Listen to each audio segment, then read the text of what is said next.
نحمده ونصلي على رسوله الكريم أما بعد فأعوذ بالله من الشيطان الرجيم بسم الله الرحمن الرحيم ملعونين أينما ثقفوا أخذوا وقتلوا تقتيلا সম্মানিত শ্রোতা বন্ধুগণ, আজকে আমরা এমন একটি হৃদয় বিদারক ঘটনায় আপনাদের সামনে উপস্থিত হয়েছি যে হৃদয় বিদারক কাহিনী সারা বিশ্বের কোন মুসলিম মেনে নিতে পারে না। আমরা জানতে পেরেছি যে ভারতবর্ষের ভিতরে মুসলিমদেরকে প্রত্যেক ঘরে ঘরে গিয়ে হত্যা করতেছে, সেই ভারতবর্ষের রাস্তাঘাট সব মুসলিমদেরকে দিয়ে দখল হয়ে গিয়েছে। তাই একমাত্র কারণ আমার শেষ নবী মুহাম্মদ মুস্তাফা সাল্লাল্লাহু আলাইহি ওয়াসাল্লামের আবেগ নিয়ে কথা বলেছে, আমাদের ইমানের আবেগ নিয়ে কথা বলেছে।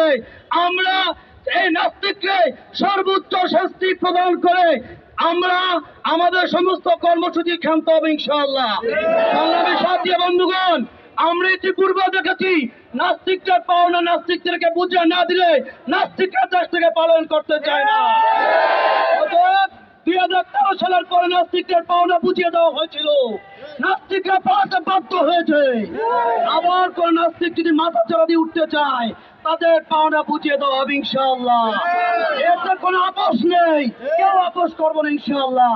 সংগ্রামী সাথী বন্ধুগণ, এর প্রেক্ষিতে আমি আপনাদের সামনে বাংলাদেশ রাষ্ট্রকে একটি দাবি নিয়ে আমি শেষ করতেছি।